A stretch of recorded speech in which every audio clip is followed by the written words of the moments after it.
नवी exercise शुरू करांगे। ਉਹਦੇ ਵਿੱਚ सब तो पहला तो डेफिनेशन है मेरे को इनवर्टिबल मैट्रिक्स की।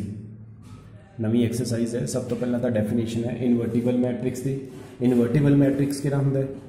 If A is any square matrix.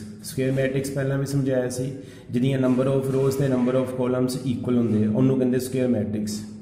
If A is a square matrix of order n, order n का मतलब है कि 2/2 का भी हो सकता है, एन की जगह 2 भी आ सकता है, 3 भी हो सकता है, 4 वाला साढ़े सिलेबस कोई है नहीं सम। If A is a square matrix of order n and if there exist another square matrix B of the same order. असी कहते पे हैं कि ए कोई स्केयर मैट्रिक्स है जिसका ऑर्डर एन है, तो नाल ही कोई एक होर स्केयर मैट्रिक्स एग्जिस्ट करे बी जिसका ऑर्डर सेम हो, जिहड़ा ए दा है उहदा ऑर्डर भी एन होए, सच दैट जे असी ए ते बी नूं मल्टीप्लाई करिए साडा आंसर आई आ जाए, आइडेंटिटी मैट्रिक्स आ जाए, या बी नूं ए नाल मल्टीप्लाई करिए फिर भी आई आ जाए, ए बी ते बी ए दोनों का आंसर आई आना चाहिए। दैन जिहड़ा बी मैट्रिक्स असी कवांगे जिहड़ा एग्जिस्ट करता पे, B is called the inverse of, B is called an inverse of matrix A. जिहड़ा बी होएगा then B is called an inverse of matrix A and is denoted by, B नूं असीं किहदे नाल डिनोट करांगे? A inverse. Inverse का sign है हुंदा उपर -1 पाना हुंदा है, ठीक है, डैश ना पा देना, डैश का मीनिंग ट्रांसपोज हुंदा है, इनवर्स का साइन है हुंदा है, ठीक है, ए दे उपर -1 का sign. In that case A is said to be invertible. इस केस असीं कहांगे कि है इनवर्टिबल मैट्रिक्स है। ਇਹਦਾ मीनिंग इनवर्टिबल मैट्रिक्स की डेफिनेशन की होगी? If A is a square matrix of order n and if there exist another square matrix B of the same order n such that A B is equals to B A is equal to I, then B is called an inverse of the matrix A and is denoted by A inverse. In that case A is said to be invertible matrix. ਹੁਣ inverse find करन दे दो तरीके हैगे, दो method हैगे है।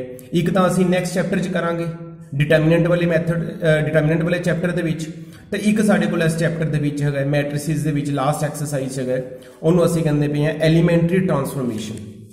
Elementary transformation दो तरह की होंगी है, रो ट्रांसफॉर्मेशन ते कॉलम ट्रांसफॉर्मेशन। तुसीं जिहड़ा मर्जी मैथड लगा सकते हो। जनरली बच्चे रो ट्रांसफॉर्मेशन के नाल ही करते हैं, तो मैं भी इहो कहांगा पहला रो नाल कर लो तैयार, क्योंकि जे रो नाल हो जाए फिर कॉलम का भी समझ आ जाता है। पेपर के कभी मैंशन नहीं कितना होंगे कि तुसीं रो ट्रांसफॉर्मेशन के नाल करना है या कॉलम ट्रांसफॉर्मेशन के नाल करना है। एक तो मैथड है एलीमेंटरी ट्रांसफॉर्मेशन, जिहदे नाल पूरी नैक्सट एक्सरसाइज असीं करांगे। एक है डिटरमिनेंट मैथड, काफ़ी ईजी है, यह डिटरमिनेंट वाले चैप्टर के विच करांगे।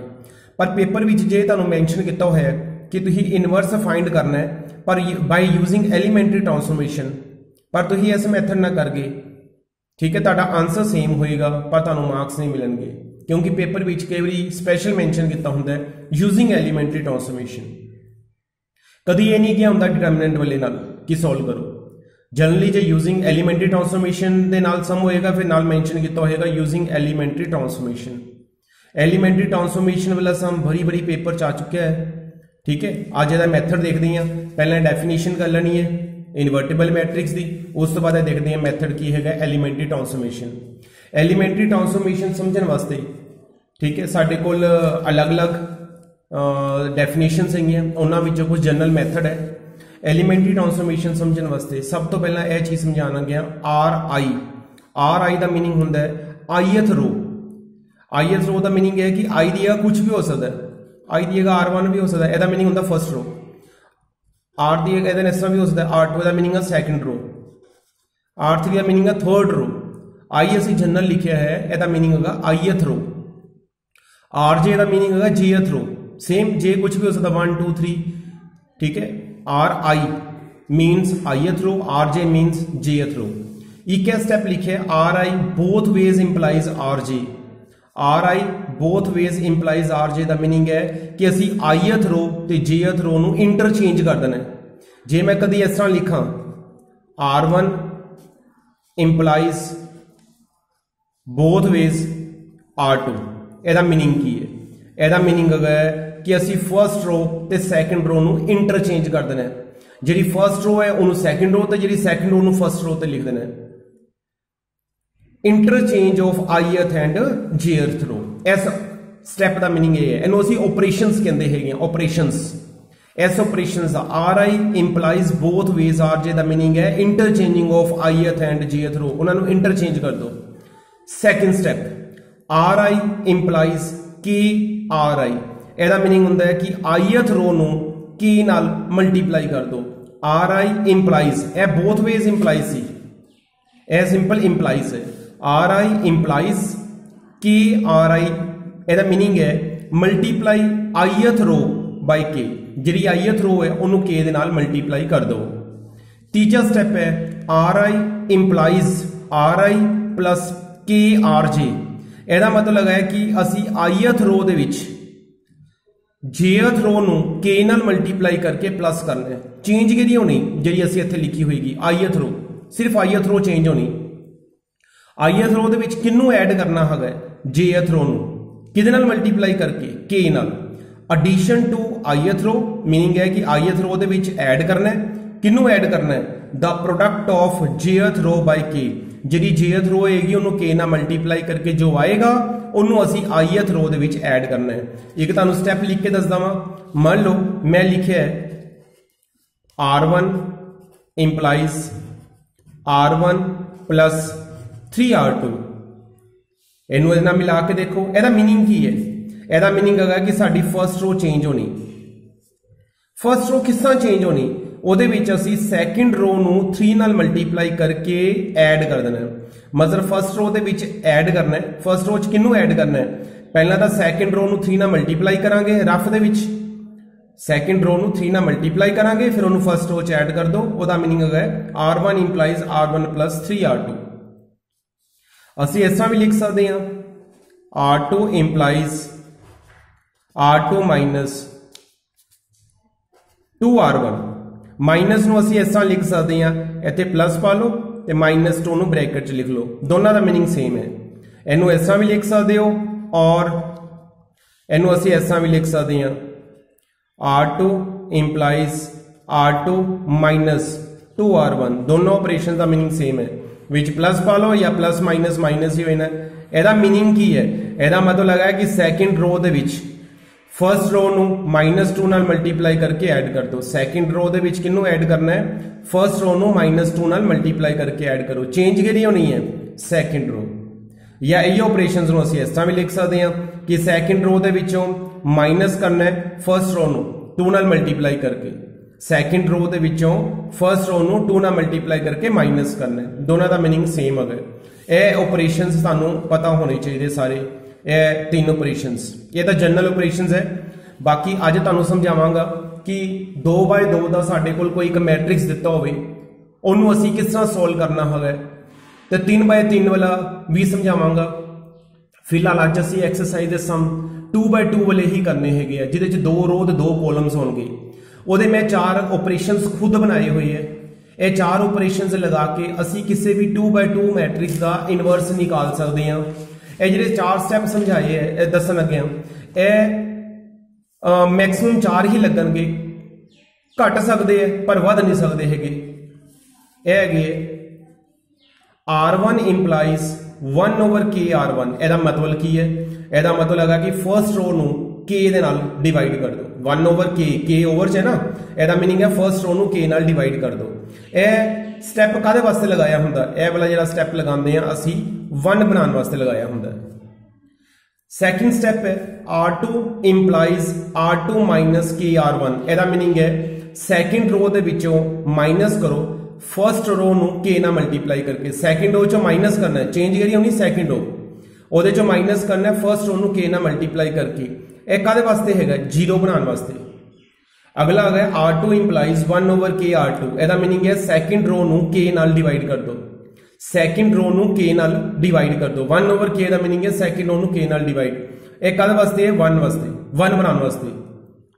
ਤੇ ਲਾਸਟ ਸਟੈਪ ਹੈ ਚੌਥਾ r1 employees r1 minus k r2। ਇਹਦਾ मीनिंग है फर्स्ट रो ਦੇ ਵਿੱਚੋਂ ਮਾਈਨਸ ਕਰਨਾ ਹੈ ਸੈकेंड रो ਨੂੰ, ਪਰ ਸੈकेंड रो ਨੂੰ ਕਿਹਦੇ ਨਾਲ ਮਲਟੀਪਲਾਈ ਕਰ ਦੇਣਾ ਹੈ, k ਦੇ ਨਾਲ। ਇਹ ਕਾਦੇ ਵਾਸਤੇ ਹੈਗਾ, 0 ਬਣਾਉਣ ਵਾਸਤੇ।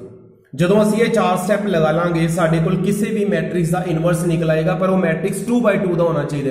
ਸਾਡੇ ਸਿਲੇਬਸ ਵਿੱਚ ਜਾਂ 2x2 ਦੇ ਜਾਂ 3x3 ਦਾ ਹੋਵੇ। 2x2 ਦੇ ਕਾਫੀ ਸਮਸ ਹੈ, ਪੇਪਰ 'ਚ ਵੀ ਕਈ ਵਾਰੀ ਆ ਚੁੱਕੇ ਹੋਏ ਹੈ। ਤੇ ਇਹ 4 ਸਟੈਪ ਹੈ ਜਿਹੜੇ ਤੁਹਾਨੂੰ ਦੱਸੇ ਹੈ, ये 4 ਦੇ कभी 5 नहीं हो सकते। हाँ 4 ਦੇ 3 भी हो सकते, 2 भी हो सकते, पर जो कहोगे कि 4 ਦੇ 5 कभी नहीं होंगे। ये 4 स्टैप के नाल असीं किसी भी 2x2 मैट्रिक्स का इनवर्स निकाल सकते हैं। के की है जिन्हों असीं 0 बनाना होएगा या 1 बनाना होएगा, साडा के है। जो तुम सम करोगे उत्थे के नहीं लिखना, के दी जगह मैं समझावांगा के की है वो लिखांगे। यह मैथड है to find the inverse of a matrix using elementary transformation. ये 4 स्टैप है जिहड़े कि असीं लगा सकते हैं।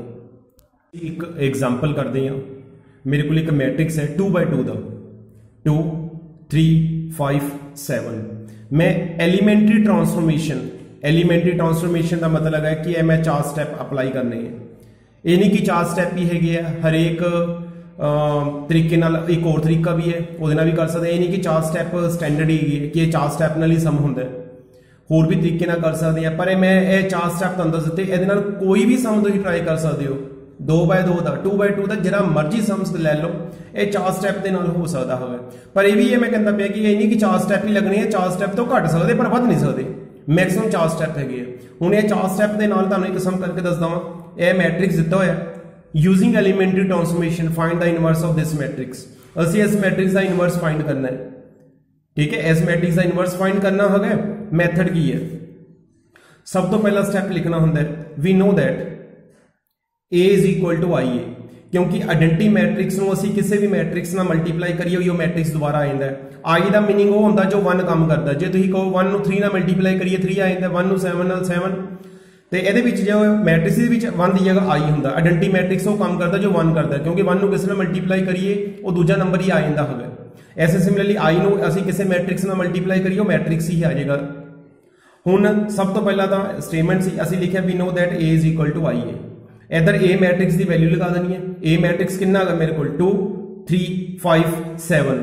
इत्थे आई की वैल्यू लगा देनी है। आई आइडेंटिटी मैट्रिक्स की वैल्यू कितनी होंदी है 1 0 0 1। ए वाले ए नूं ए ही रहन देना होगा। हुण असीं इत्थे स्टैप लगाने हैं जिहड़े तुहानूं 4 स्टैप दस्से सी। यह पहला स्टैप इत्थों हुण शुरू होणगे। पहला स्टैप हुण वैसे मैथड है कि असीं अप्लाई किस तरह करने 4 स्टैप। वो 4 स्टैप इस तरह होंदे कि पहला असीं इत्थे 1 बनाना, जिथे 2 है वो जगह असीं 1 बना देना, फिर असीं इत्थे 0 बनाना, फिर असीं इत्थे 1 बनाना, फिर इत्थे 0 बनाना। कहने का मीनिंग है कि असीं इहनूं आइडेंटिटी मैट्रिक्स बना देना, यूनिट मैट्रिक्स बना देना। जिहड़े 4 स्टैप लिखाए है वो काहदे वास्ते लिखाए है, लैफ्ट हैंड साइड ते जिहड़ा वाला मैट्रिक्स है इहनूं आइडेंटिटी मैट्रिक्स बनाने वास्ते। इहनूं आइडेंटिटी मैट्रिक्स बनाने वास्ते वो तुहानूं 4 स्टैप लिखाए हुए है, ठीक है। हुण जदों असीं फर्स्ट रो की गल करांगे, फर्स्ट रो च यह नहीं कहना कि 2 एलीमेंट है, फर्स्ट रो तुहाडे कोल 4 एलीमेंट है 2 3 1 0। ये भी फर्स्ट रो है, यह पूरी की पूरी फर्स्ट रो है। यह पूरी की पूरी सैकेंड रो है। फर्स्ट रो के 4 एलीमेंट्स है, सैकेंड रो च भी 4 एलीमेंट्स है। हुण जिहड़े तुहानूं 4 स्टैप लिखाए है वो मैं रफ च साइड ते लिख भी दिते है, ये तुहानूं नहीं है जरूरी लिखने, ठीक है। ये 4 स्टैप मैं इधर साइड ते लिख दिते है कि तुहानूं बार बार देखने ना पैन। पहला स्टैप कादे वास्ते है, पहला स्टैप मैं पहला भी समझाया सी। पहला स्टैप होंदा है 1 बनाने वास्ते। कित्थे 1 बनाना है 2 की जगह के उपर। तो मैं उदों भी समझाया सी, मैं क्या सी पहला स्टैप है R1 इंप्लाइज 1/k R1। तुसीं सम दे विच कदी भी k नहीं लिखना, क्योंकि यह स्टैप असीं खुद बनाए हुए है। के किनू कहना, जिन्हों असीं 1 बनाना या 0 बनाना साडा के ओ होएगा। जिन्हों असीं 1 बनाना मेरा के ओ है, जिन्हों मैं 0 बनाना मेरा के ओ है। हुण जिस समय इहदे विच ही है, सब तो पहला मैं इत्थे 1 बनाना है तो मैं लगाना भी पहला स्टैप ही है, कोई स्टैप ऊपर थल्ले नहीं करना होगा, सीक्वेंस चलना है। मैं स्टैप की लगावांगा R1 इंप्लाइज 1/k। के दी जगह मेरे को कितना आएगा 2, के दी जगह कितना आएगा मेरे को 2, क्योंकि मैं 2 की जगह 1 बनाना। मेरे को ऑपरेशन लगेगा R1 इंप्लाइज 1/2 R1। ए नाल मिला के देखो, मैं किन्नू 1 बनाना सी 2 की जगह मैं 1 बनाना चाहता वा। मेरा सेम ऑपरेशन लगेगा 1/k की जगह 1/2 R1। हुण अच्छा ऑपरेशन है की है, एदा मीनिंग होंदा फर्स्ट रो नूं 2 नाल डिवाइड कर दो। 1/2 है ना, एदा मीनिंग है फर्स्ट रो नूं 2 नाल डिवाइड कर दो। फर्स्ट रो हैगी है, इनू 2 नाल डिवाइड कर दो सारिਆਂ ਨੂੰ। 2 ਨੂੰ 2 ਨਾਲ डिवाइड करोगे 1, जो असीं बनाना चाहते सी साडे कोल 1 बन गया। 3 ਨੂੰ भी 2 ਨਾਲ डिवाइड कर दो 3/2। 1 ਨੂੰ भी 2 ਨਾਲ डिवाइड कर दो 1/2। 0 ਨੂੰ 2 ਨਾਲ डिवाइड करोगे 0। एक टाइम के उपर एक ही रो चेंज होनी है, या फर्स्ट रो चेंज होएगी सैकेंड रो। R1 का मीनिंग है कि फर्स्ट रो चेंज होएगी, एदा मीनिंग है फर्स्ट रो नूं असीं 2 नाल डिवाइड करता है। सैकेंड रो सेम आ गई, ठीक है। सैकेंड रो सेम आएगी, वो कितनी है मेरे को 5 7 0 ते 1 नाल कितना आ गया A। हुण अगला स्टेप की है, अगला स्टेप है R2 इंप्लाइज R2 माइनस के R1। सैकेंड स्टेप काहदे वास्ते हैगा, जीरो बनाने वास्ते। कित्थे जीरो बनाना है, 5 दिएगा, पहला 1 बनाना सी फिर जीरो बनाना है, 5 दिएगा असीं जीरो बनाना है। सेम स्टेप लगावांगे, K दिएगा साडे कोल 5 है, बाकी सारा सेम आना। R2 implies R2 minus 5 R1, यह मेरा ऑपरेशन लगेगा। R2 implies R2 minus 5 R1, इहदे नाल मिला के देखो K किन्नू कहना हैगा, जिन्नू जीरो बनाना। हुण असीं इत्थे 1 बन गया, ठीक है, हुण असीं इत्थे जीरो बनाना है, यह जीरो बनाने वास्ते हैगा। R2 implies R2 minus 5 R1, क्योंकि 5 नूं असीं जीरो बनाना है। इहदा मीनिंग की है, इहदा मीनिंग है कि सैकेंड रो चेंज होनी। सैकेंड रो चेंज किस तरह होनी, ठीक है, उहदे विचों असीं माइनस करना है फर्स्ट रो नूं 5 नाल मल्टीप्लाई करके। इहदा मीनिंग है फर्स्ट रो सेम आएगी, फर्स्ट रो सेम उतार दो, पहला चेंज द सैकेंड रो ही होनी है, ठीक है। वो सैकेंड रो किस तरह होती है वो देखते हैं।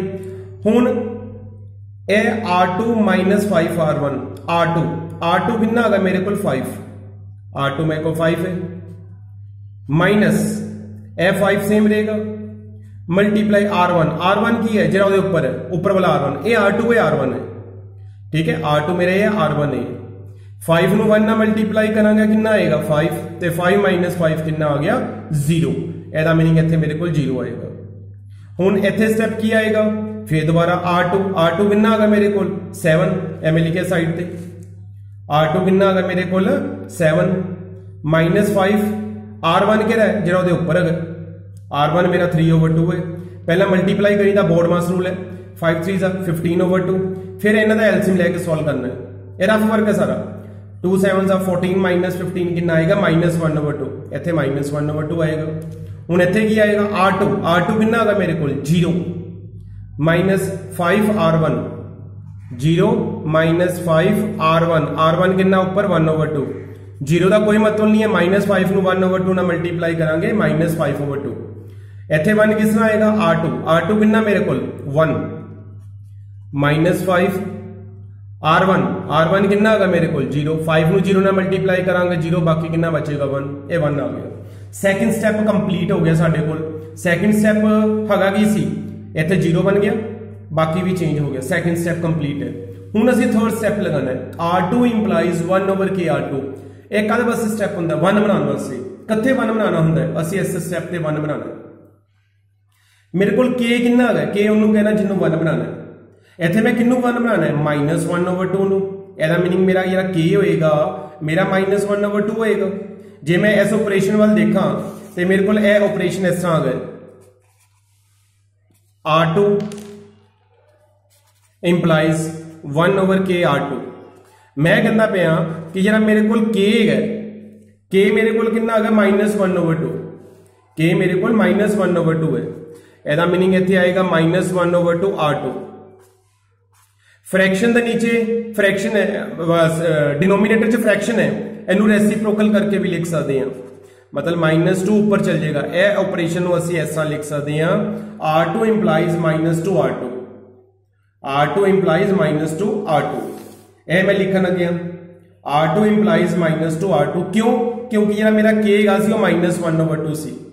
जे इत्थे -1/2 ना होंदा, कल्ला 7 होंदा, फिर मेरे को इत्थे की आना सी ऑपरेशन R2 इंप्लाइज, फिर मेरा ऑपरेशन ये आना सी R2 इंप्लाइज 1/7 R2, फिर नहीं रेसिप्रोकल करना सी। इत्थे पहले फ्रैक्शन जगह इसलिए रेसिप्रोकल करता।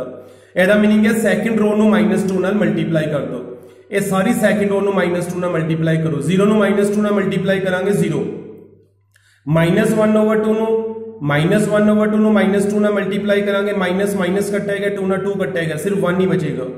-5/2 ਨੂੰ -2 ਨਾਲ मल्टीप्लाई करांगे, -5/2 ਨੂੰ -2 ਨਾਲ मल्टीप्लाई करांगे, 2 ना 2 कट हो गया, माइनस ना माइनस, कल्ला कितना आ जाएगा 5, ते 1 ਨੂੰ -2 ਨਾਲ मल्टीप्लाई करांगे -2। ठीक है, तीसरा स्टेप भी कंप्लीट हो गया, 1 भी बन गया, 0 भी बन गया, 1 भी बन गया। हुण असीं इत्थे 0 बनाना है, ਉਹਦੇ वास्ते चौथा स्टेप लिखाया हुआ है।